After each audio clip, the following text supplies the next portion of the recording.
圣佩德罗市的一个港口，这里发生一起重大枪战，重伤的大佬基顿丢下火种，准备随着爆炸烟消云散。就在火苗蔓延之时，37度的液体阻止了火势。神秘人走向基顿，他戴着黄金手表，点燃黄金打火机，看到眼前的男人，基顿明白了一切。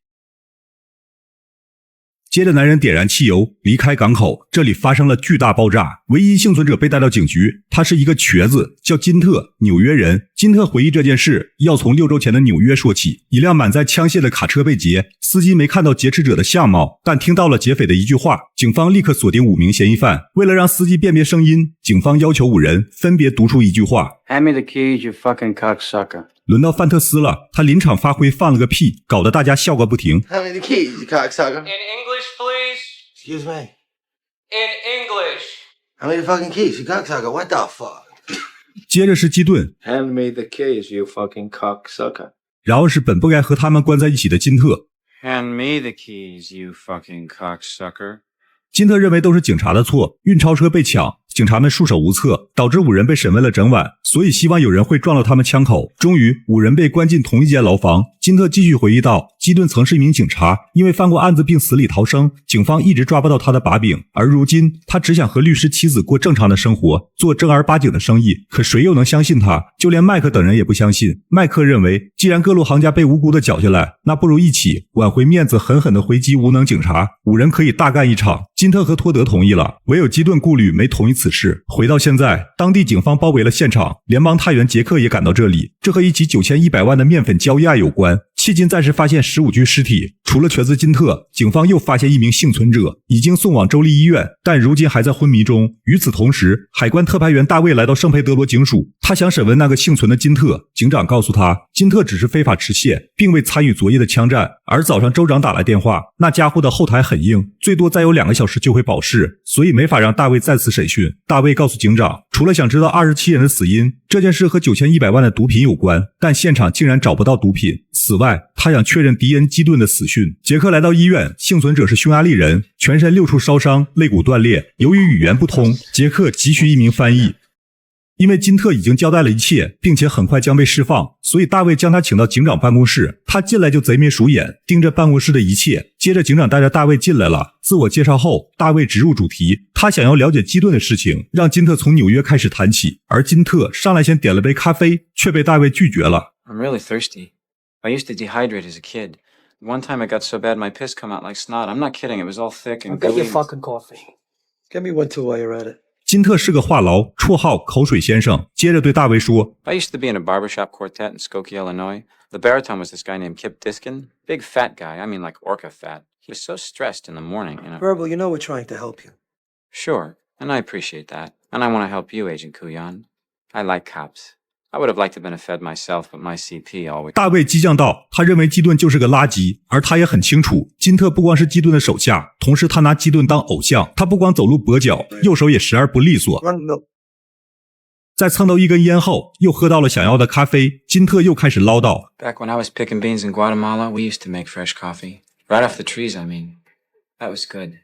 This is shit, but hey, I'm in a police station. 接着看着大卫的咖啡，金特继续回忆道：6周前的一晚，几名无罪之人被释放，基顿很是生气，只因为警方的怀疑，生意上的合作方要重新考虑投资。基顿很清楚，无论律师女友如何掩饰他的过去，合作方早晚会查到他的案底。想做正经生意，看来彻底是行不通了。就在这时，基顿看到对面4名狱友都在等他的回复。麦克和范德斯有单生意，来钱快，风险高，但利润很大。但想要事成，5人中关键就是基顿。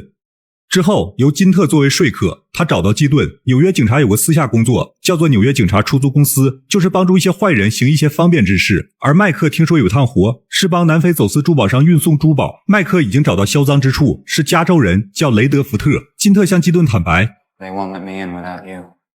因为他只相信基顿，这里是律师女友的家，基顿陷入困境。身为一个大男人，他也不想继续软饭硬吃下去。就这样，几天后，行动开始。纽约警察出租公司就是他们贪污生财的工具。黑警们接上走私犯，来到一处路口时，2辆车将警车前后夹击，接着是侧面，枪口迅速对准警车，一人爬到车上，前后也是机枪瞄准，接着撤掉了挡风玻璃，虽然走私犯摇头，但是生命最为重要，最后还是交出了货物。再接着撒上红色液体，点燃打火机，几个人扬长而去。基顿打了匿名电话，新闻界和警察一起抵达现场。3日后，2名警察被起诉，不到几个星期，又有50多个警察也被起诉，案子牵连很广，直接挖到纽约警察出租公司的头目。这件事5人干得漂亮。关于销赃问题，麦克本想和范德斯2人去，托德先不干了，万一2人拿着钱去逍遥快活。接着还是基顿发话，5人一同前往加州，然后便是举杯庆祝，敬这位出谋划策的口水先生。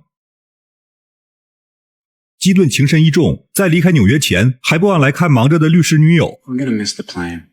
回到现实中，大卫根本不相信基顿是这样的人，他认为基顿是在利用律师女友，可小迷弟不这么认为。 You loved her. Sure. 大卫又说，他调查了基顿4年，他早已经臭名远扬，只是想通过女友洗白自己。这家伙就是个冷血动物。基顿曾在警队时也有7次被控犯罪记录，而每次证人翻供都会在出庭后被干掉。后来他终于被关进牢房，在州立新监狱关上5年，他又在里面杀了3个囚犯。当然，虽然警方不能证明此事，基顿还死过一回。2年前的一场证人被杀案中，有2个人看到基顿在爆炸前进了仓库，结果基顿葬身火海。可3个月过去，那2个目击者却死了。而在大卫再次找到基顿时，已经没有任何意义。根据大卫的推断，邮轮爆炸案的主谋一定是基顿，他成功消失过1次，这次一定也是同样的方法。金特露出坏笑，他更了解自己的偶像，而且这次案件幕后主使根本不是基顿，而是一名律师。 What lawyer? What lawyer, Verbal? You know, back when I was in that barbershop quartet in Skokie, Illinois. You don't think I know you held out on the DA? What did you leave out of that testimony? 地方检察官已经将金特豁免，可大卫威胁道，如果不老实交代，他会让这珍贵的豁免权失效。金特接着说，那个律师叫小林，但他肯定的是基顿已经死了。在抢劫珠宝后，5人来到加州，找到销赃人雷德福特。这个人道上名声不错，交易进行得很顺利。接着雷德福特说出一趟大活，只有基顿拒绝，因为几人的策划和身手，雷德福特还是说出一个叫索尔的珠宝商从德州来到这里，手里拿着大量现金。雷德福特的意思是，他只要珠宝，抢到的现金归5人组。索尔有2名保镖，但对于这5个人，那简直很好对付。只有基顿不想参加，但他又不能改变身份。又在麦克的整天唠叨下，于是5人再次干上一票。一天在地下停车场，5人埋伏索尔，动作迅速地将3人包围。基顿走到车前，砸碎了索尔的豪车。就在要求交出钱箱的时候，索尔居然拿出手枪。随着一声枪响，麦克手持双枪，凭借惊人的枪法干掉了2名彪形保镖。珠宝商还是不想给，接着金特开枪将索尔干掉，可事情还没完。几人来到无人之处，砸开珠宝商的箱子，可里面并不是钱和珠宝，而是一些没用的面粉。几人来见雷德福特，雷德福特直说是一名叫小林的律师叫他这么做的，小林只是中间人。基顿很愤怒，他想要见小林律师，而刚好小林也想见这5人，双方在10几把枪的对峙下离开。回到现实中，又出现了新的人物，小林律师和雷德福特。这些事情金特起初都没有说，而就在这时，警长找到大卫，是探员杰克要找他。就在几分钟前，医院这边找来了翻译，从匈牙利人口中得知，原来他们和阿根廷人做交易，他们不知道对方要什么，但可以确定的是，肯定不是毒品。当时他只看到一个魔鬼看着他。 Kaiser Soze. 终于得到一人线索，杰克赶紧吩咐手下按照匈牙利人的描述画出凯撒苏斯的画像。紧接着杰克找到大卫，那起案子根本没有毒品，他们本准备和阿根廷党交易，但具体事项除了关键人物无人知晓，但无论是什么都牵连重大。 Tell me you got the cripple in there from New York. Yeah. Did he mention Kaiser Soze? Who? Just bear with me here. Who's Kaiser Soze? Fuck. 那天5人组在讨论，一个陌生人出现在眼前，他对5人了如指掌，同时也替雇主向5人感谢。男人便是小林律师。原来抢劫索尔只是为了试探5人，而真正的大活在后面。任务只有1天，但是相当危险，只要能活着，就可以平分9100万。 Who's your boss? I work for Kaiser Soze. 听到这个名字，所有人居然惊慌不安，唯独金特不太清楚这个人。与其说是找到他们，不如直接说凯撒在命令他们。接着小林律师说道，几人都和凯撒苏斯有过过节，基顿抢过一辆货车，而上面的货物属于凯撒。麦克和范德斯兄弟抢过一架双座货机，上面的黄金和白金属于凯撒。而在6周前，托德抢了满载枪械的货车，这也正是5个人被抓到警局的原因。原来那起案子的劫匪是托德，还有在8个月前，金特诈骗了6万2千元，被骗的正是凯撒先生的一个不聪明的手下。但总之，凯撒先生知道他们所有人的把柄，同时也是因为凯撒苏斯，他们5人才有幸在警局相遇。这都不是偶然，是凯撒撒早已计划好的。而如今凯撒先生需要五人还债，小林留下箱子，然后离开五人。更可怕的是箱子中留给每个人的信件，这里是他们干过的一切坏事，甚至从18岁开始，还有每个人的软肋。几个人都是道上混的，但是相对于凯撒，他们都只是无名小贼。回到现实中，金特告诉大卫，从来没人见过凯撒，但任何人都可能为他卖命，这就是厉害之处。更巧妙的是，还能让人相信他的不存在。据说某一天下午，黑帮来到凯撒家找麻烦，抓捕了他的妻儿。而凯撒苏斯回到家后，孩子们在哭喊，妻子被对方玷污，他们要凯撒交出地盘及所有业务，而凯撒亲手杀了自己的家人，接着干掉了眼前的黑帮，放走了最后一名匈牙利人。等安葬妻儿后，然后找到这伙黑帮逐一报复，杀了他们的妻儿，包括他们的父母和所有朋友，烧了他们的房子和工作的店，然后就消失了。从此再没有人见过他，他变成了一个神话。大卫笑了笑，他不相信这个故事，他不相信有凯撒苏斯这个人。金特接着说， Keaton always said, I don't believe in God, but I'm afraid of him. 他之所以没对检察官说，是因为太害怕凯撒苏斯，如果说了就要出庭作证，出去后就会被干掉。大卫告诉金特，警方可以保护你。 You think you can catch Kaiser Soze? You think a guy like that comes this close to getting caught and sticks his head out? 医院这边，女警按照匈牙利人的描述，正在细心地绘制画像。金特继续回忆，第二天一早，不想为凯撒卖命的范特斯独自离开，还拿走了抢来的所有钱。麦克很生气，范特斯是他的兄弟。接着他们接到小林律师的电话，海边的山洞中找到了范特斯的尸体。几个人商量后，不管有没有凯撒苏斯这个人，但现在必须先干掉小林这个杂碎，断了和凯撒的联系。于是在一天，几个人商量好战术，在一架电梯中干掉了小林的2名保镖，按照麦克的要求直接抵达大厦20层。小林表现出害怕，但表示凯撒先生确有此人。就在要干掉小林时，小林说出一件事情， You will let me finish my business with Miss Finneran first, won't you? 那是基顿的女友，昨天从洛杉矶飞来，此时就在楼下的办公室，在交涉一桩引渡案子。没有办法，为了女友的安全，几人跟着来到楼下，通过玻璃看到基顿的律师女友确实在里面，保镖不离左右。小林建议他们好好的先去休息，任务的那艘船星期5会到，否则菲琳娜小姐将会饱受折磨而死。接着对其他人说，金特的叔叔、麦克的侄子现在都在监视下，如果不乖乖办事，他们都将死得很惨。几个人没办法，这场行动看来必参加不可。虽然风险很大，但活下来的每个人可以拿到一大笔钱。 There's nothing that can't be done.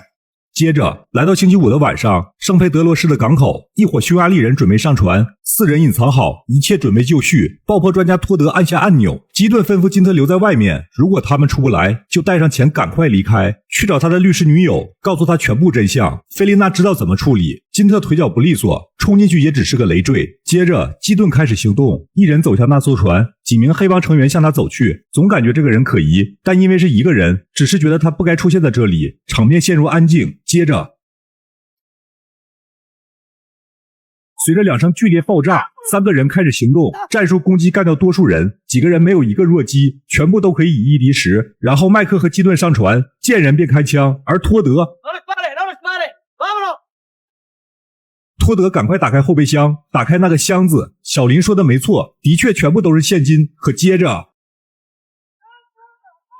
金特躲在角落，麦克、基顿继续深入敌后。回到现实中，大卫问金特为何不跑，金特解释道，他当时太害怕了，又想着也许快离成功不远了。太原这里又找到线索，沙滩上发现一具尸体，经过辨认，鉴定了尸体的身份，男人叫小马，是阿根廷走私犯，去年在纽约因走私被捕，之后逃往加州，但又在长岛被捉回，而在引渡时他再次逃脱。警长还听说菲纳林律师提出了引渡建议，纽约传来了小马的一份证词，小马是告密者、大叛徒，所以他很怕被再次关进监狱，因为他供出了将近50个人。 Guess who we named in the finale? Kaiser Soze. 大卫终于明白了，脑子豁然开朗。船上交易的根本不是面粉，而是一个人，是告密者，就是小马。小马躲在仓库，当时吓得已经魂飞魄散。而凯撒的目标就是干掉这个告密者。麦克和基顿会合，他们也发现了问题，已经搜遍每一个房间，这里根本没有毒品。金特一瘸一拐跑进那艘船，找了个位置躲避起来。仓库的门打开，保护小马的男人被干掉。接着黑影出现，这个人正是凯撒苏斯。就这样，告密者挨了2枪，领了盒饭，接着被丢进海湾中。基顿来到甲板上，示意金特准备离开。就在这时，麦克从里面走出，他不明白究竟是怎么回事，这真的太奇怪了。接着直接趴到地上。按照基顿的要求，金特来到那辆厢货，他看到了托德的尸体，托德和麦克都挂了。金特翻找钥匙，准备迅速离开，然而接着基顿被击中，金特远远看到一个穿西装的瘦男人出现。金特回想到这里，脸色顿时苍白。他知道船上肯定有毒品，只是大卫不相信，他不想再和大卫谈下去，因为他已经被豁免了。金特的证词中说过，但是基本都是含糊不清。大卫想知道真相，金特一定知道到底谁杀了基顿。 Then why didn't you help him? You had a gun. Why didn't you help him? He was your friend. 金特变得胆怯。 Because I was afraid. Okay? Afraid. Afraid of what? Afraid I of knew it was Kaiser Soze. But Keith, It was Kaiser Soze, Agent Kuyan. I mean, the devil himself. How do you shoot the devil in the back?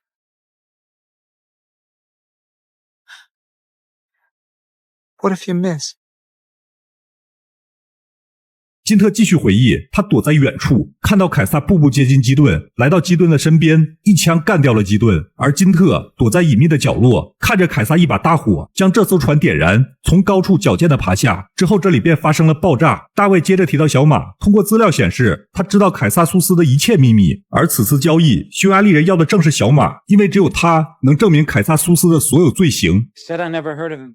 But Keaton did. 矛头再次指向基顿，他的女友菲纳林是小马引渡案的顾问。菲纳林知道小马，还掌握着所有资料。船上本来就没有毒品，这是一场谋杀行动，确切的说是一场自杀行动。派出金特等5人，目标就是干掉指证凯撒苏斯的小马，最后将所有人除掉。而此时，大卫推断一切的操控者，这就是基顿为何要把金特留在外面的原因，让他办完事后随时可以找到金特，再将其干掉。金特回想到细节，基顿并不是真的对他好。大卫告诉他，一个过去的贪污警察怎么可能有颗挽救瘸子的善心，而且派一个瘸子去保护女友，这件事更加荒唐。 Because he was my friend. no, Verbal. He wasn't your friend. Keaton didn't have friends. Keaton was Kaiser Sose. No. The kind of man who could wrangle the wills of men like Hockney and McManus. The kind of man who could engineer a police lineup through all his years of contacts in NYPD. The kind of man who could have killed Edie Finneran. 原来，昨天菲纳林的尸体在宾夕法尼亚的一间酒店被发现，和小马的死法一样，头部中了2枪。金特彻底崩溃，他不敢相信菲纳林已经死了，更不敢相信基顿就是凯撒苏斯。大卫继续说：“你说亲眼看见他死了，但是真的看到了吗？他只是为了制造假象，让你看到一切，给警方讲出这些故事。而基顿在故事中已经死了，就是他安排了整个骗局，这样才能全身而退。也是因为基顿，你才获得了豁免的奖励。” Why me? Why not Fester or McManus or Hockney? Why me? I'm stupid. I'm a cripple. Why me? Because you're a cripple, Verbal. Because you're stupid. Because you're weaker than them. If he's dead, if what you say is true, then it won't matter. It was his idea to hit the taxi service in New York, wasn't it? Come on, tell me the truth. It was all Keaton. We followed him from the beginning. I didn't know. I saw him die. I believe he's dead. Oh, Christ. You're not safe on your own. 已经到了保释的时间，大卫提出由警方保护金特，因为离开警局后，金特很有可能也遭到毒手。可金特不能这样。 But I'm not a rat, Agent Kuyan. 想到小马的惨死，金特起身离开办公室，并告诉大卫 Fucking cops. 接着一瘸一拐地离开。与此同时，医院这边描绘出画像，正准备传真到警局，而金特来到物品领取处，拿回属于自己的金表和一块黄金打火机、一包烟，接着一瘸一拐地走出警局。警长回到办公室，大卫虽然没问到线索，但是知道了关于基顿的事。总之，也算是收获满满。而就在一口咖啡下肚后，大卫突然看到白板上贴的一些信息，接着咖啡不受控制地掉在地上。信息中显示，伊利诺州4重上组合 Back when I was in that barbershop quartet in Skokie, Illinois. Where's your head, Agent Kuyan? 来自加州的雷德福特，超级大胖子。 Back when I was picking beans in Guatemala, we used to make fresh coffee. 除了这些还有很多。这场对话的很多内容都是金特根据白板中的信息现场编出来的，甚至包括小林律师。砸碎的咖啡杯子下面印着小林陶瓷。大卫赶快冲出警局，这时传真机也收到画像，可一切已经为时过晚。早在几分钟前，金特便离开了警局，一瘸一拐，踉踉跄跄，一脚高一脚低，走出警局不远处。接着本是跛脚，却随着步伐恢复到正常。当大卫跑出后，早已不见金特的身影，而此时凯撒苏斯的画像已经传来。金特拿出香烟，一切尽在掌控之中。接着坐上早已等候的汽车，司机正是回忆中的小林。就这样，消失在警察的视线。这个男人太惨了，在飞往纽约的路上，祖国发生政变，他的国家在世界上消失了，他进不了纽约，也回不了家。光头领导只能让他在候机室暂时逗留。一天天过去，但这不是长久之计，所以光头企图设计让他逃离机场，再让其他部门将他抓起来。但是男人偏偏不会逃离，在短短的9个月内，他在机场有自己的住处，还找到了比光头工资还高的工作，邂逅过一段唯美的爱情，成为各个小店的英雄。90天后离开时，更是得到机场所有工作人员欢送。男人叫维克多，从东欧的一个小国刚刚抵达肯尼迪机场，可戏剧性的悲剧发生了。在来的路上，他的祖国发生政变，他的身份证、护照通通失效，海关只能例行公事，暂时扣押维克多的证件。弗兰克是肯尼迪机场的海关二把手，他告诉维克多，在他登机后，他的国家发生政变，很多总统护卫已经身亡，但是可以放心的是，只有很少的平民伤亡。相信你的家人一定没有事。因为语言上的沟通障碍，维克多只懂一些皮毛英语，但是听到祖国的名字时，两人白说了半天，他们知道维克多没听明白，于是拿桌子上的薯片比喻成维克多的祖国。苹果代表叛乱分子。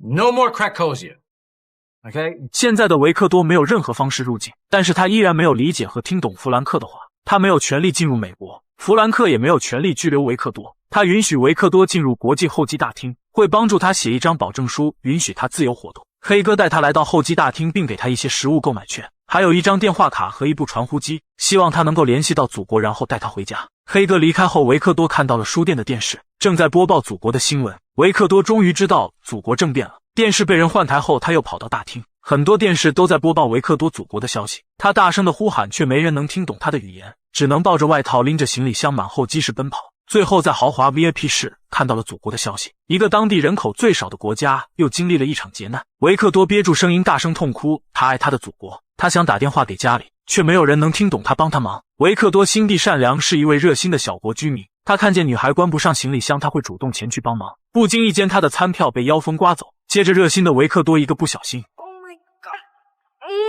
god! You broke my bag! I got this in Paris. This is my favorite bag. Oh, I can't believe you just broke my bag. Mom, Dad! He broke my bag. 维克多顺着方向追上了收垃圾的老头，老头告诉他翻他的垃圾需要预约，现在最早可以约到下个星期二。人在他乡身不由己，维克多只能预约了下周二的时间翻找垃圾。到了夜晚，他需要找地方睡觉，在一处人员稀少的候机室，维克多试着摆正姿势，想要舒服的睡觉，可奇葩的座椅实在让他无法忍受，所以他卸了座椅，改造成一张床，并拉掉大厅的电闸，终于可以安稳的睡一个好觉。维克多在抱着铁罐子祈祷之后，劳累的他准备迅速进入梦乡。弗兰克在这里工作17年，这一天老主管突然告诉他，他将要退休，并推荐弗兰克接替他的职位。洋溢在嘴角的喜悦，弗兰克再也控制不住。这天他已经等了很久了。为了更好地完成考察程序，弗兰克工作更加积极，但是在眼前就有一个麻烦。一个男人正穿着睡衣游走在机场大厅，黑哥告诉他，是你让他在这随意活动的。维克多在卫生间将自己洗得白白净净，接着西装革履来到签证处，工作人员告诉他需要填写绿色的申请表。大概1小时后，工作人员又告诉他是浅绿色的表格。大概又过了很久，维克多拎着他的行李箱再次来到签证处，女孩告诉他，没有签证是不能进入美国的，没有护照是申请不到签证的，没有国家就没有新的护照。终于到了星期二，维克多找到收垃圾的老头，想要翻找垃圾，找到那几张用餐卷。 Do you have an appointment? Yes. 9:30. Food document trash. Tuesday, I hate the Tuesday. 饼干上挤上一点番茄酱，再盖一层饼干，一定要让番茄酱从窟窿中露出。接着将另外2片带果酱和芥末的饼干重叠在一起，这样一顿美味的早餐就完成了。弗兰克来找到维克多，他告诉他一个惊人的秘密，那就是每天中午12点，机场的守卫会离开岗位，换班的警卫会在5分钟后到来。在那5分钟时间里，纽约是向你开放的。弗兰克祝他旅途愉快，然后离开。这个光头有点小坏，他是在执法钓鱼。他故意让门口的守卫离开，然后给维克多制造出离开机场的机会。一旦他离开机场，再派有关部门抓住他，因为这是非法入境。弗兰克这里将解决掉一件大事。维克多在门口犹犹豫豫，突然他发现了不对劲，他往哪里走，摄像就跟他往哪走，会跟着他蹲下，也会跟着他站起来。于是他似乎知道了光头的阴谋，出现在镜头前，表现出极大的不满。这一天，一名空姐摔倒在地，维克多将与这位美貌空姐相识，但这一次他只能看着美貌空姐搂上另一位男人。打扫卫生的老头突然感觉维克多不简单，更像是上面派人来监视他们，连英语都不会说，还能勾搭上漂亮小姐。距离上一次吃饭已经过了很久，他看着桌子上别人剩下的汉堡，心里不停的斗争，一定要忍住。这是一位红衣女子借过，她将行李车归位，然后机器里面会跳出硬币出来。保安们每天最开心的是在监控室看维克多，因为这一天维克多找到了工作，他在机场到处收集行李车，每归位一辆行李车，机器里会蹦出25美分。他来到汉堡王点了一份汉堡，并豪横地说出不用找了，吃完这顿还要想着下一顿。就这样维克多过上了自给自足的打工生活，硬币也跳出的越来越多，点餐的气质也拿捏得稳稳。维克多吃上了更大的汉堡套餐。电视上开始播报维克多祖国的新闻，只认识几个单词的他决定开始学习。他用剩下的钱买了几本英文书籍，开始了白天打工夜里学习的奋斗生活。日复一日，维克多认识的单词越来越多，甚至可以将电视下面的英文读全。就算签证处不会给他盖章，维克多也会每天坚持填好表格来到签证处这里。女人告诉他，只有这里承认了你的国家，才能给你通过。而维克多却不这么想，他认为女人有2个章，一个红色一个绿色，所以他有50%的机会进入纽约。女人被他逗笑了，他开始喜欢上维克多的坚持乐观的态度。然而一旁的小胡子似乎有了一些想法。弗兰克担心一个问题，那就是维克多的新工作可以让他在机场过一辈子。这天他在肯尼迪机场设置一个新岗位，那就是运输联络员，负责援助旅客。他接过维克多攒下的行李车。就这样，维克多失业了，失业了就没有硬币，没有硬币就没有汉堡。他现在只剩下最后4片饼干。失业的维克多吃完这顿，下顿不知会在何时。上次那名美貌空姐似乎在向他招手，他暂停用餐，起身招手。就这样，仅剩的自制汉堡也没了。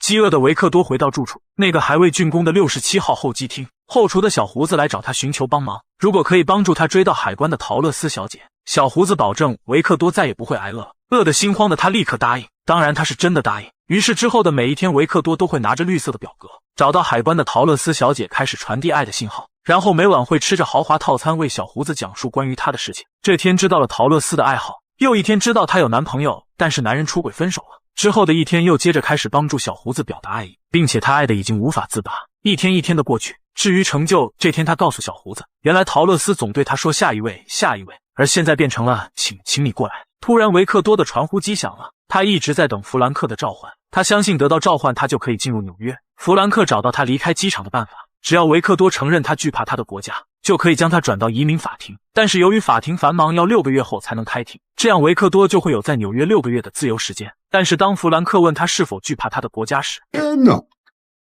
接着无论弗兰克如何问他，维克多会告诉他，那是我的家，我不害怕我的家。老头有一个爱好，打扫完卫生后会坐在一旁看着人摔倒，因为这个国家没有人会看指示牌。电话厅里一个熟悉的声音正在打电话，维克多凑了过去，装作是在打电话，实际是在偷听。空姐的男友和她男友的妻子去度假了，你说气不气人？小三也是真爱，痛哭流涕。维克多递过手帕，却一直装作在打电话。接着空姐拆穿了他，将电话故障信息贴在他身上。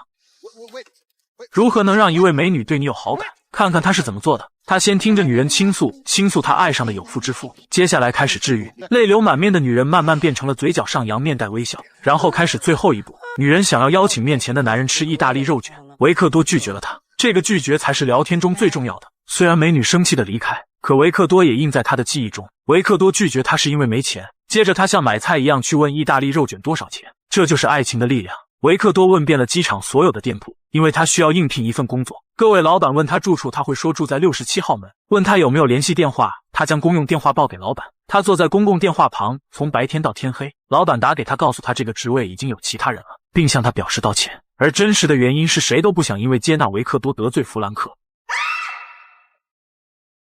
在回67号房的路上，他看见一个未完工的施工现场，于是控制不住自己对建筑的热爱，开始从操劳本行开始刮起大白。随着心中的音乐配上迷人的舞蹈，嗨到天亮。施工队突然出现在维克多的身后，因为他惊人的手艺，维克多终于有了自己在机场的第2份工作。现在每一天过得很充实，这份工作的酬金足够他在机场生活。小胡子邀请他见他的机场朋友们。从这之后，印度老头和黑人大哥都成为了维克多的朋友。书店门口，维克多正在学习英语。刚刚下飞机的空姐看见了他，这是他们第3次见面。空姐名叫阿米莉亚，很多男人都设法想约她，只有维克多上次却拒绝了她，因此阿米莉亚对他很有好感。他们聊书籍，聊历史，后来又不由得聊到午餐。Oh my god, I can't believe it. I just asked you out again. 而这次维克多兜里有钱了，也主动邀请阿米莉亚共进午餐。可是又因为传呼机的响起，这次又不得不分开。维克多在追姑娘这一块成熟稳定，不慌不忙。弗兰克知道维克多有了新的工作，不可置信的是他的工资比这个机场主任都要高。这一天机场迎来了上面检查，这是弗兰克上位表现的最佳时机。他也很争气，在一个小火锅安检时发现了猫腻，厚厚的核桃皮下竟然是一袋袋白色粉末。 How do you know those were for his mother-in-law? Well, if he's married, where's his wedding ring? And if he's divorced, who in their right mind still talks to their mother-in-law? 弗兰克表现得很到位，但是黑哥突然告诉他楼上出现了问题。俄罗斯小伙为了救自己的父亲，有4瓶救命药没过安检，情绪激动下，他们又不知道小伙在说什么。于是弗兰克舔个脸来找到维克多，他觉得他们的语言有些相似，所以需要他帮忙度过这个难关。如果按照规矩，小伙必须要持有购药许可证才可以带药回去，他确实违背了机场的条例。小伙痛哭地跪在地上，只因为想要救父亲的命。在他被机场警卫人员带走时，维克多喊住了他们，说这些药是给山羊用的。他在机场这几个月，他看过所有违规条例，知道如果是给动物带药是不需要许可证的，所以维克多将药物说成是山羊用的药，他想要救这位可怜的孝子。当然弗兰克这样就没有理由扣押俄罗斯小伙。小伙被释放，他起身紧紧地拥抱维克多，表示发自肺腑的感恩。弗兰克却因维克多的捣乱将他摁在打印机上，气愤之下说出了他一直想做的事，他想要找机会让维克多进入牢房，并对他说出一些歧视侮辱他祖国的话。而就在这时，他救了俄罗斯小伙，却成为了英雄，每一家店都对他崇拜的微笑，并将维克多的掌印贴在店门口。 You ever feel like you're just living in an airport?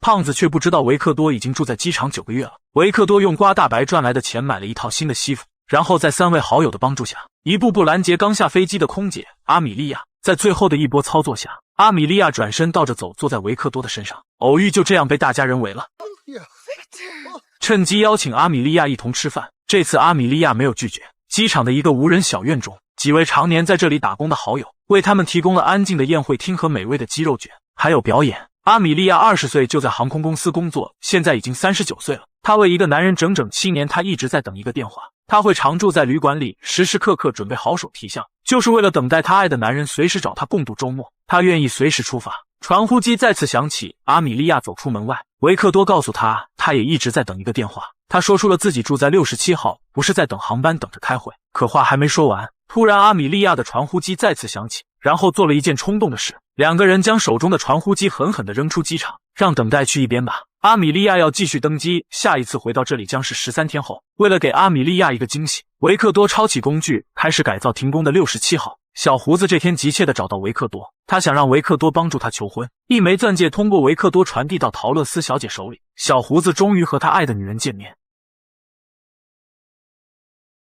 之后在机场的大厅内举办了一场神圣的婚礼。在阿米莉亚再一次下飞机时，维克多早已准备好鲜花，准备带她到67号。可是阿米莉亚却被弗兰克截胡，并告诉维克多的所有事情。阿米莉亚找到维克多，她知道他在这里滞留，可是不知道他在这里待了9个月。她认为维克多欺骗了她。维克多叫住阿米莉亚，他们都喜欢看拿破仑的历史。他要告诉阿米莉亚，拿破仑征服巴伐利亚后送给约瑟芬什么礼物。在维克多的请求下，带他来到施工现场。这就是拿破仑送给瑟芬的礼物。维克多在不大的机场用他能获取到的所有玻璃碎片制作出了这样的东西，只为给阿米莉亚看，不由得让女人觉得他是个疯子。接着维克多在他的卧室打开他一直拿着的罐子，里面是57位爵士音乐家的签名照片，这些都是他的父亲用40年积攒下的。在他父亲去世后还差一张签名，为了给父亲一个承诺，维克多来到纽约只为要一张班尼高尔森的签名。阿米莉亚为他的执着感动得哭了。之后在67号的床上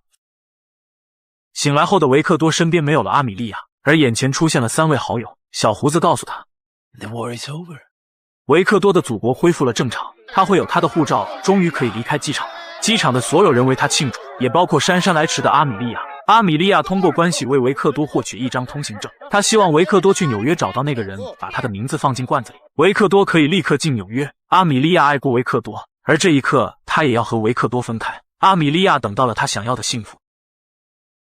陶乐斯小姐看见维克多要离开，非常的依依不舍，但是这一天的紧急通行证需要管理员签字才能生效，于是来找到弗兰克。弗兰克等待了17年，终于成为机场海关老大，但是记仇的他依然不允许维克多进入纽约，而是让他回家。这次他用维克多在机场的朋友作为威胁，比如这个刚刚结婚的小胡子曾随便带人进入储藏间，如果他被开除了将拿什么继续生活。还有这个清洁工老头，在1979年他在印度袭击一个警察被通缉，是不是应该将他遣返？维克多希望弗兰克放过他们，他今天就会回家。维克多要回家了，朋友们极力劝阻他，希望他可以继续和弗兰克斗争。印度老头对他很失望，他曾给予大家希望和勇气，自己却放弃进入纽约，选择回家。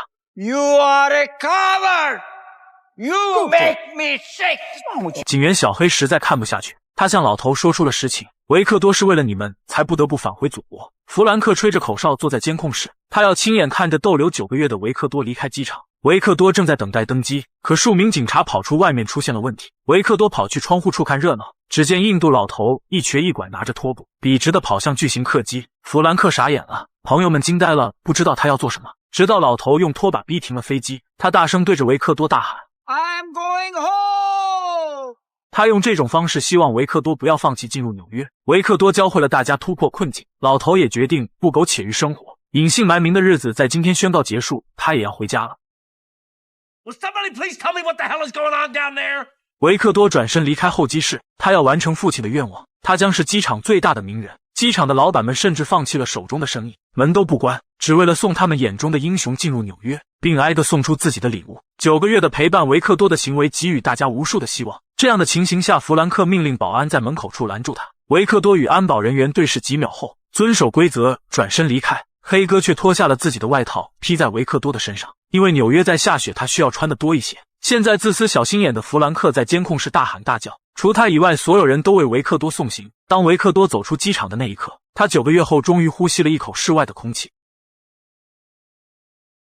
上车的一瞬间，看见了即将登机的空姐，一个等到了幸福，一个等到了幸福。维克多坐上出租车，直接到达指定地点，并告诉司机走哪条路和哪一座大桥。9个月前，维克多早已做好攻略，防止司机绕路。天黑后，维克多到达了音乐现场，找到音乐家班尼高尔森，听过一首他的音乐后，成功的拿到他的签名。维克多完成父亲的梦想，接着再次坐上出租车，准备回到他的祖国。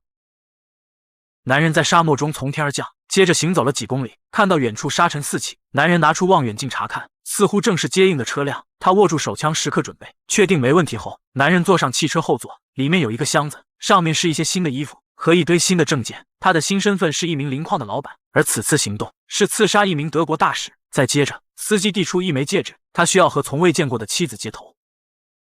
卡萨布拉卡的饭店内，男人环顾四周，寻找那接头暗号蜂鸟图案。终于，那只鸟和紫色的连衣裙出现在男人面前。女人微微转头，这是他们第一次相遇。男人露出思念的笑容，女人连忙起身。就这样，两个从未见过的人，为了上面下发的任务，自然的相遇了。至于为何选择饭店，因为这样更加自然。玛丽安在巴黎远道而来的丈夫，只为给她一个惊喜。两人称已经6周未见，于是打过招呼后，准备回家度过幸福时光。Not bad.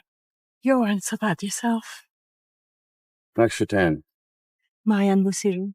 玛丽安是潜伏在这里的法国间谍，他们将以夫妻身份伪装下去，在一起生活10天，然后执行一场暗杀行动。 But do they trust you? How did it look? They seem to like you. And I like them. I keep the emotions real. That's why it works.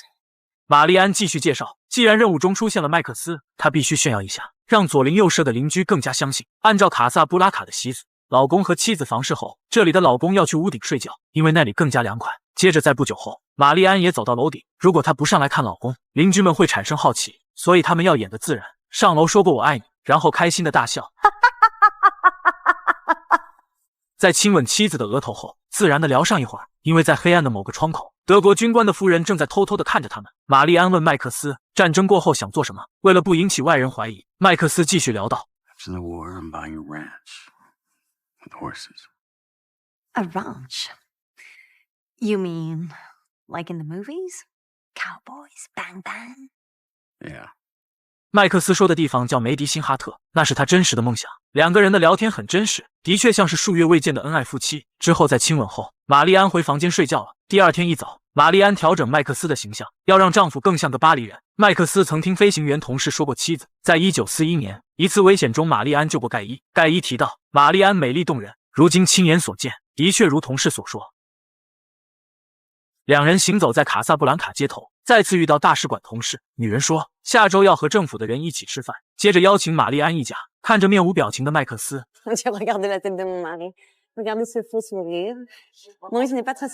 在之后麦克斯发现这里的男人似乎都被玛丽安迷住，到处都是打招呼的。就在这时，麦克斯突然发现10点钟方向的德国军官是德国军情局马赛分局的人，他曾审问过自己。玛丽安觉得他一直在看报纸，不一定看到了麦克斯。随着军官进入房子，紧接着麦克斯掰块面包跟了进去。果然不出所料，那个男人正准备汇报，接着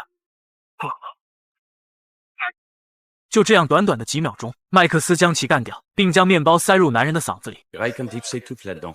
喝了口咖啡和妻子离开。晚宴上，麦克斯突然发现他的妻子魅力十足，总能将2个人没有的事情讲述的条条是道，并且还能哄大家开心。同事的丈夫给麦克斯介绍个人，男人同样来自巴黎。而紧接着，玛丽安邀请丈夫跳个舞，因为矮个子男人是个滑头。麦克斯的口音很容易被识破，同时麦克斯发现现场的好多男人嫉妒的想杀了他，因为他的美丽妻子是那样的深爱着他。2人睡前天台继续小酌。麦克斯提到巴黎的事情，玛丽安说道：“是 V 部门放弃了他们，他大难不死才成为幸存者。”接着麦克斯起身。又一个白天，2人来到郊外练枪，任务很危险，是刺杀一名德国大使。2个人只有几秒钟的机会，可是玛丽安、麦克斯想帮助他却被制止，接着向麦克斯证明自己可不是一个小角色，那天枪会藏在桌子下。大使本人8点半会准时到达。麦克斯质疑到玛丽安会不会用轻机枪，玛丽安告诉他，他非常擅长，只是没看到麦克斯上了保险栓。当天晚上，因为房间的炎热，玛丽安解开一个扣子，眼见麦克斯没反应，再次解开剩余的扣子。What are you doing? Testing you. The way you tested me. I know you're armed with a weapon, Mr. Batten. I'm just checking your safety catch is engaged. 麦克斯听着想笑，接着提醒到玛丽安，有很多搭档真的行了房，之后搞砸了任务，并且双双死去。玛丽安一边系扣子一边告诉麦克斯，他们错在不是因为上床，而是因为相爱。为了让麦克斯进入宴会，他们一同来到大使馆，只有大使馆的联络人同意，玛丽安才可以带着丈夫参加。这里的聊天很有意思。Femme a demandé si elle pouvait vous amener au bal de l'ambassadeur demain. Oui, mais si c'est un problème, je comprends. He doesn't seem to want to come. Oh, there's a stupid poker game in the Rue Valence. Qu'est-ce que tu dis sur moi? Ne m'embarrasse pas, tu viens, c'est tout. 上杆子不是买卖，这套2人玩得很熟练。联络官以抽牌来定，只要麦克斯抽中的比他大，那么就可以去打牌；如果比他小，就必须去参加宴会。看着麦克斯的洗牌姿势，这一定是专业的。然而在抽牌的时候，却输给了大使馆联络官。可是哪有这么简单？听说麦克斯是开采磷矿的，联络人请麦克斯写下磷酸盐的化学公式。See you both tomorrow.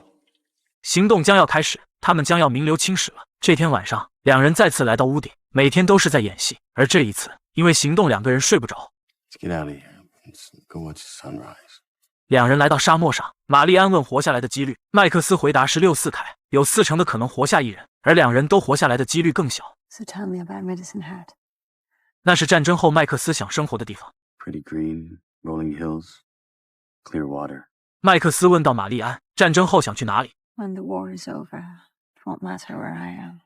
伴随着太阳缓缓升起，沙漠上刮起阵风，2人准备回家等待晚上的行动。就在这时，玛丽安抓住麦克斯的手。If we're dead tomorrow. No one will know. 就这样在黄沙漫天中，2人度过了10天中最幸福的一刻。休息了整个白天后，2人来到舞会的现场，行动即将正式开始。时间过得很慢，在8点半准时，大使出现，献上晚宴的贺词。就在这时，外面一声剧烈爆炸，麦克斯迅速掀翻桌子，取出2把斯特恩式轻机枪。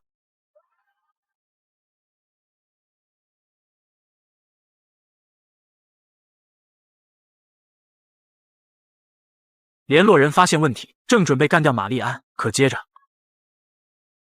几乎枪枪致命，弹无虚发，昔日的友情烟消云散，潜伏在这里一切都是演戏。玛丽安没有干掉同事的夫人，而是跟着麦克斯继续逃离现场。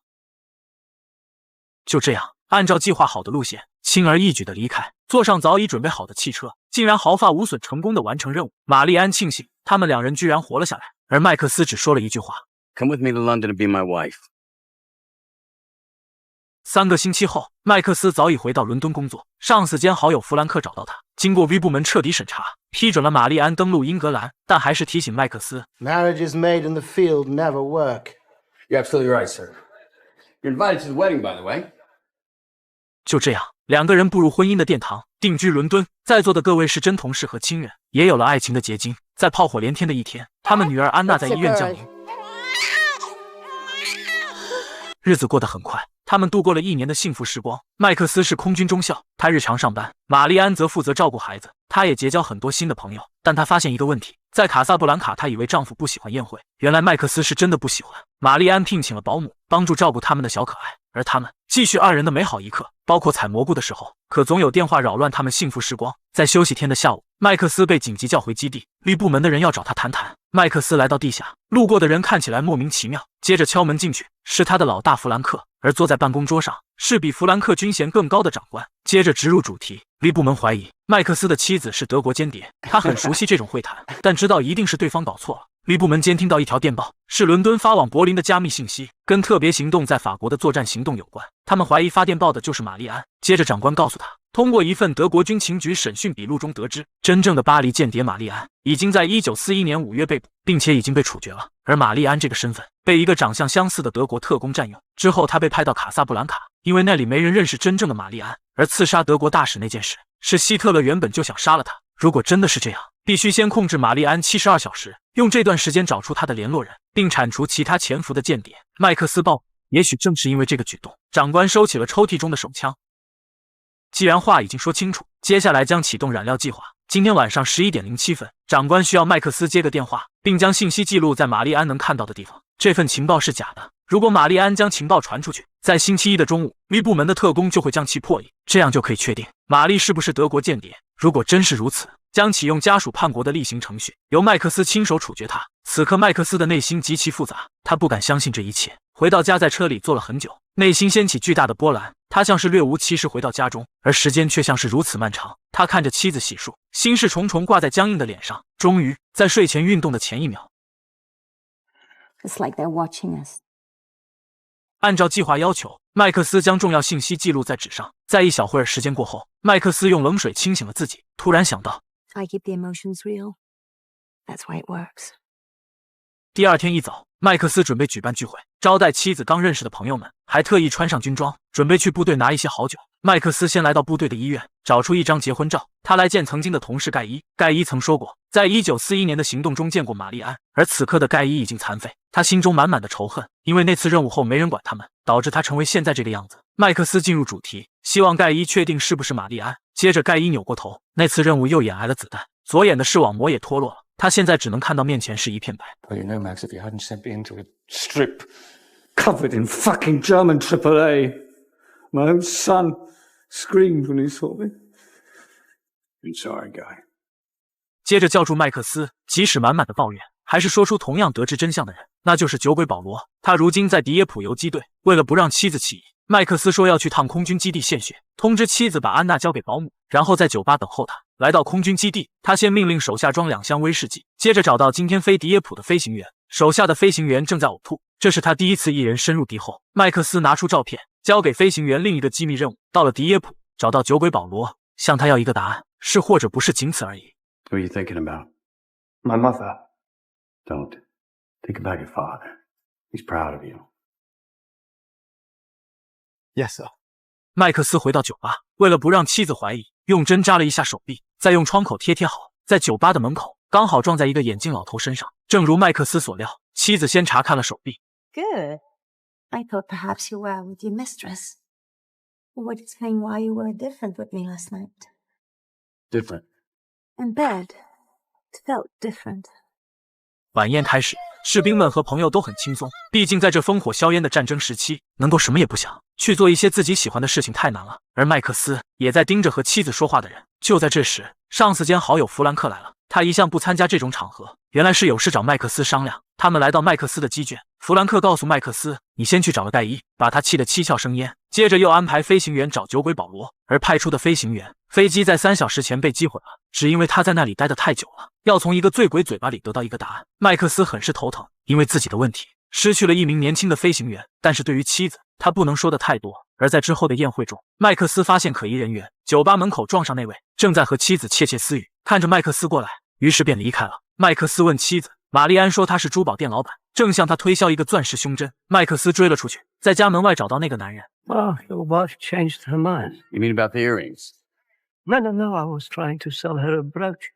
I do have some beautiful earrings. I can offer you a very good price. Thanks. It's okay, Mr. Lombard. You really are broke. 就在男人离开后，突然天空中硝烟四起，敌军战斗机经过，无数发导弹射向天空。I have to get Anna. 伦敦的东区遭到轰炸，弗兰克告诉他，这一片应该没什么问题。可接着，一架敌军飞机被击落，而那架飞机正朝着他们的方向滑落。麦克斯赶快冲到楼顶，紧紧地抱住妻子和女儿。为了保护他们，麦克斯完全可以牺牲自己。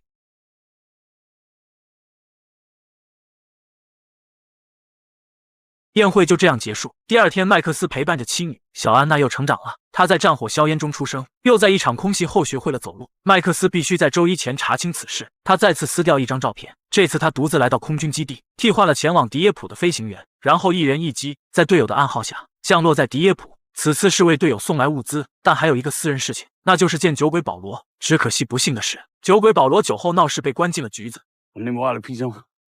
游击队成员个个勇猛，他们带着长官来到警局。幸运的是，只有一名警察，几个人轻松将其拿捏。在3号牢房，麦克斯见到大罪入狱的酒鬼保罗。麦克斯拿出照片，可保罗此时迷糊状态，黑白照片他一会儿说是，一会儿又说不是，但最后还是说出2个重要信息：玛丽安的绘画很漂亮，还有她弹钢琴的样子宛如女神。Piano。就在此时，一伙宿醉的德国士兵来到此地，他们是来找警察要没收的美国香烟。 I remember, Marion. It was in a cafe in Dordogne. The place was full of German soldiers. There was a piano. She went to it and played La Marseillaise in front of all those Germans. 警察在给士兵香烟时跑掉，接着对战一触即发。醉酒后，士兵只能先躲避，再反过来抓住几人。而在游击队离开的路上，麦克斯在中途跳下，等待那辆坦克驶过。他拉开一枚手榴弹，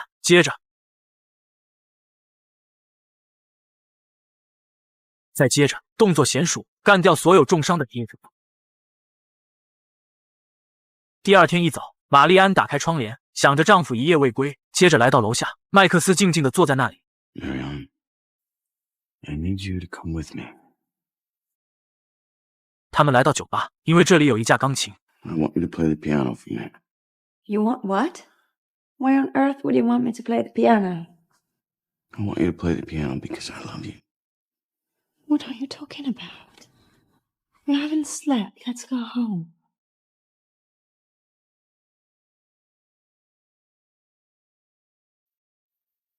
I want you to play La Marseillaise. Now you've asked me some strange things. Play. Marion Beauséjour played La Marseillaise in a cafe full of Germans in 41. I want you to play it for me. 玛丽安没有了表情，她缓缓地盖上钢琴盖。She was a very brave woman. I thought they wouldn't find me here, but they did. They threatened Anna, and I'm so sorry. Did you send it? The message, did you send it? Yes. 原来玛丽安是双重间谍，而真实身份是潜伏到巴黎特工的德国间谍。她顶替了真的玛丽安，参与了刺杀德国大使的任务。但是有一点没错，她爱麦克斯，爱现在的家庭。她想要逃离，却被他们找到，因为家人被威胁去为组织工作。而对于麦克斯，早在卡萨布兰卡就已经爱上了他。再过1个小时，V部门就会查清让麦克斯杀了他。所以麦克斯决定带着妻子离开此地，去他们向往的梅迪辛哈特。We have to get Anna. 麦克斯先来到保姆家，因为他已经知道保姆就是那边的间谍。Who else is watching us? Ich bin ein Agent des Reichs. I will only give you money. 麦克斯没时间废话，而是来抱走心爱的女儿。接着，麦克斯来到珠宝店，找那个和妻子窃窃私语的老头。可几分钟过去，麦克斯却迟迟没有出来。玛丽安开始不淡定，她赶快抱上安娜，准备另一步打算。接着，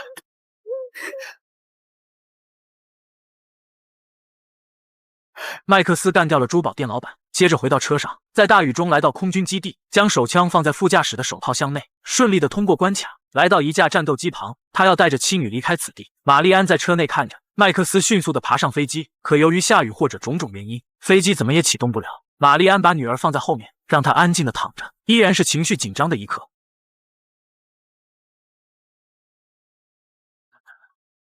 可接着几辆车向机场驶来，玛丽安意识到也许已经被 V 部门的人发现。就在飞机启动，弗兰克却开车阻止飞机，两个人发生争吵。麦克斯和弗兰克吵起来，而玛丽安最后抱起了女儿，大力的眼泪掉下，接着戴上涟漪的帽子，取出副驾驶的手枪。She had no choice. They had her boxed in. They would have killed us all. The Central won't care. They threatened Anna.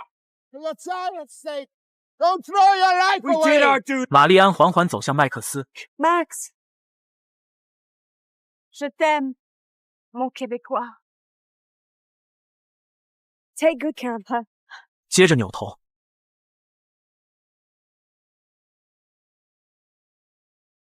雨水淋湿了所有，玛丽安以自己一人的命保护了麦克斯，保护了安娜。他走向妻子，脱下自己的衣服盖在了深爱的妻子身上。弗兰克吩咐手下解除戒备，是空军中校麦克斯亲手处决了敌方的间谍。而身为妈妈的玛丽安其实早已预判到这样的结果，她为女儿匿名写下信件。 I'm writing this on a Sunday night in London. If you're reading this, then you barely knew me, and may have no memory of who I am. I am your mother. You were born in an air raid in the middle of a war to two people who loved each other. Our year together in the house in Hampstead has been the happiest time of my life. 多年以后，按照麦克斯和玛丽安的梦想，麦克斯带着女儿定居梅迪辛哈特，这里遍地绿色，山丘起伏，水流清澈，小安娜平平安安、健健康康长大。伴随着父女的背景，镜头拉近到家中的照片。多年过去，玛丽安依然是麦克斯最爱的那个女人。看到故事的结尾，还沉浸在玛丽给女儿的信中，甚至久久没有平息。但回想电影，又看了一些评论，影片有很多内容真的细思极恐。首先是玛丽安回想第一次任务，麦克斯枪毙命，而枪法十足的玛丽安却故意扫射在墙上，只有一个不长眼的同事爱人端起手枪才被射杀。如果他不逞英雄就不会死，还有这么重要的晚宴，两人却逃离得如此轻松，所以可以推断，玛丽安并不是家人受到威胁，而是从头到尾都是德国间谍。刺杀德国大使的行动，就是为接近麦克斯设下的垫脚石，而一切目的是为了打入麦克斯身边，为德国传递情报。所以，身为一名顶级间谍，怎么可能因为爱情去过柴米油盐的生活？但是，至于影片的结局，当一个女人拥有了自己的孩子，母亲的爱是伟大的，也许相对于使命，超过了对麦克斯的爱。但是安娜不一样，他们的孩子是玛丽安的心头肉。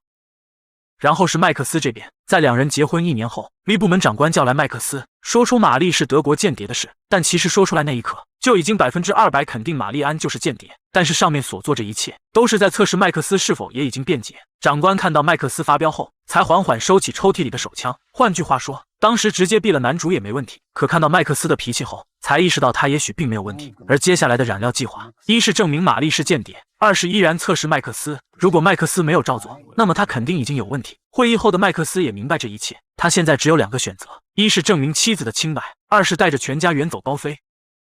最后到故事的结尾，麦克斯很聪明，妻子的身份已定，麦克斯像是帅气带着妻子远走高飞，临走前干掉了2名间谍。但是在珠宝店，麦克斯却迟迟没有出来，而坐在副驾驶的玛丽安却不淡定，表情十分慌张。所以会不会在这里，麦克斯知道了关于妻子更多的信息？接着在上飞机前，他故意的留下了配枪。再接着，飞机怎么也无法启动引擎。身为一名空军中校，战场上毫不犹豫克服各种困难，怎么可能在一架飞机上浪费时间？其实这一切就是在演给聪明的玛丽安。而当弗兰克赶到的时候，飞机才启动引擎。玛丽安很聪明，自己的身份已经被发现，而身为一名顶尖间谍，他早已时刻准备为国捐出性命。可他的结果并不是，如今他心里有爱的人，如果自己被逮捕，全家3口都会遭殃。反之，自己一人死去，丈夫和女儿才能活下去。所以决定为了自己的小家付出生命。接着便发生了自杀事件。玛丽安自杀后，搭配上麦克斯干掉的2名间谍，成功的让上级为他解释，麦克斯是无辜的，是他亲手干掉了3名德国间谍。总之，电影很虐但又很精彩，感动的情节差点让我忘了是谍战片。他们都是高智商顶级特工，不是恋爱脑。但影片的结尾，玛丽安是一位伟大的母亲，麦克斯是爱上她的丈夫，他们没有选择。这也许就是一家人最好的归宿。就像弗兰克说的那句话，战地婚姻都不会长久，